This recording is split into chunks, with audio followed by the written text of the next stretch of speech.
کچھ لوگوں کا یہ خیال ہے کہ کعبۃ اللہ کو حضرت آدم علیہ السلام نے تعمیر کیا، اور کچھ لوگ یہ کہتے ہیں کہ کعبۃ اللہ کو حضرت ابراہیم علیہ السلام نے تعمیر کیا۔ تو آئیے اس ویڈیو میں ہم یہ جانتے ہیں کہ کعبۃ اللہ کو کس نے تعمیر کیا۔ ویڈیو شروع کرنے سے پہلے آپ لوگوں سے درخواست ہے کہ میرے اس چینل کو سبسکرائب کریں تاکہ آپ کو ہر نئے آنے والی اپڈیٹ ملتی رہے۔ حضرت ابراہیم علیہ السلام اگرچہ فلسطین میں مقیم تھے، مگر برابر مکہ میں ہاجرہ اور اسماعیل علیہ السلام کو دیکھنے آتے رہتے تھے۔ اسی اثناء میں ابراہیم علیہ السلام کو اللہ تعالیٰ کا حکم ہوا کہ کعبۃ اللہ کی تعمیر کرو۔ حضرت ابراہیم علیہ السلام نے حضرت اسماعیل علیہ السلام سے تذکرہ کیا اور دونوں باپ بیٹوں نے بیت اللہ کی تعمیر شروع کر دی۔ حافظ ابن حجر عسقلانی رحمۃ اللہ تعالیٰ علیہ نے اپنی کتاب فتح الباری میں ایک روایت نقل کی ہے جو یہ ظاہر کرتی ہے کہ بیت اللہ کی سب سے پہلی اساس حضرت آدم علیہ السلام کے ہاتھوں رکھی گئی، اور ملائکۃ اللہ نے ان کو وہ مقام بتا دیا تھا جہاں کعبہ کی تعمیر ہونی تھی، مگر ہزاروں سال کے حوادث نے عرصہ ہوا اس کو بے نشان کر دیا۔ البتہ اب بھی وہ ایک ٹیلا یا ابری ہوئی زمین کی شکل میں موجود تھا۔ یہی وہ مقام ہے جس کو وحی الہی نے حضرت ابراہیم علیہ السلام کو بتایا، اور انہوں نے اسماعیل علیہ السلام کی مدد سے اس کو کھودنا شروع کیا تو سابق تعمیر کی بنیادیں نظر آنے لگی۔ انہی بنیادوں پر بیت اللہ کی تعمیر کی گئی، مگر قرآن عزیز نے بیت اللہ کی تعمیر کا معاملہ حضرت ابراہیم علیہ السلام ہی سے شروع کیا ہے، اور اس سے پہلی حالت کا کوئی تذکرہ نہیں کیا۔ حاصل یہ کہ اس واقعے سے قبل تمام کائنات اور دنیا کے گوشہ گوشہ میں بتوں اور ستاروں کی پرستش کے لیے ہیکل اور مندر موجود تھے، اور انہی کے ناموں پر بڑی بڑی تعمیرات کی جاتی تھی۔ مصریوں کے یہاں سورج دیوتا، ازوریس، ایزیس، ہوریس اور بال دیوتا سب ہی کے نام پر ہیکل اور مندر تھے۔ اشوریوں نے بال دیوتا کا ہیکل بنایا اور ابو الہول کا مجسمہ بنا کر اس کی جسمانی عظمت کا مظاہرہ کرایا۔ کنعانیوں نے مشہور قلعہ بال ابک میں اسی بال کا مشہور ہیکل بنایا تھا جو آج تک یادگار چلا آتا ہے۔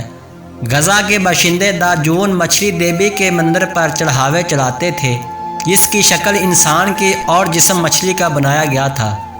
امونیوں نے سورج دیوتا کے ساتھ قمر کو دیوی بنا کر پوجا اور اس کے عظیم و شان ہیکل تیار کیے۔ فارس نے آگ کی تقدیس کا اعلان کر کے آتش کدے تیار کیے۔ رومیوں نے مسیح اور کنواری مریم کے بت بنا کر کلیساؤں کو زینت بنا دیا، اور ہندوؤں نے مہاتما بدھ، شری راچن، شری مہاویر اور مہادیوتا کو دیوتا بنایا، اور پاربتی دیوی ناموں سے ہزاروں بتوں کی پرستش کے لیے کیسے کیسے عظیم و شان مناظر تیار کیے، مگر ان سب کے برعکس صرف خدائے واحد کی پرستش اور اس کی یکتائی کے اقرار میں سر نیاز چکانے کے لیے، یا یوں کہیے کہ توحید الہی کی سربلندی کے اظہار کے لیے، دنیا کے بت قدوں میں پہلا گھر جو خدا کا گھر کہلایا وہ یہی بیت اللہ ہے۔ اس تعمیر کو یہ شرف حاصل ہے کہ ابراہیم علیہ السلام جیسا جلیل القدر پیغمبر اس کا معمار ہے، اور اسماعیل علیہ السلام جیسا نبی اس کا مزدور۔ باپ بیٹے برابر اس کی تعمیر میں مصروف ہیں، اور جب اس کی دیواریں اوپر اٹھتی ہیں اور بزرگ باپ کا ہاتھ اوپر تعمیر سے معذور ہو جاتا ہے تو قدرت کی ہدایت کے مطابق ایک پتھر کو باڑ بنایا جاتا ہے جس کو اسماعیل علیہ السلام اپنے ہاتھ سے سہارا دیتے ہیں، اور ابراہیم علیہ السلام اس پر چڑھ کر تعمیر کرتے جاتے ہیں۔ یہی وہ یادگار ہے جو آج مقام ابراہیم علیہ السلام کے نام سے موسوم ہے۔ جب تعمیر اس حد پر پہنچی جہاں آج حجرہ اسود نصب ہے تو جبرائیل امین علیہ السلام نے ان کی رہنمائی کی اور حجرہ اسود کو ان کے سامنے ایک پہاڑی سے محفوظ نکال کر دیا جس کو جنت کا لایا ہوا پتھر کہا جاتا ہے،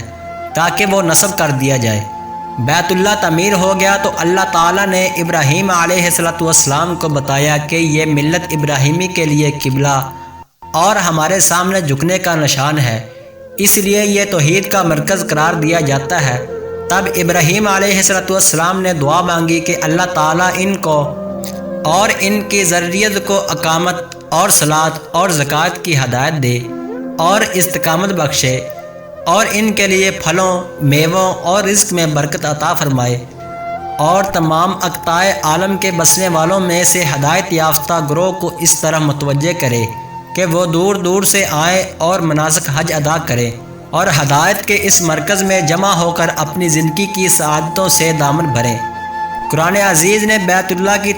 تعمیر کے وقت ابراہیم علیہ السلام اور اسماعیل علیہ السلام کی مناجات،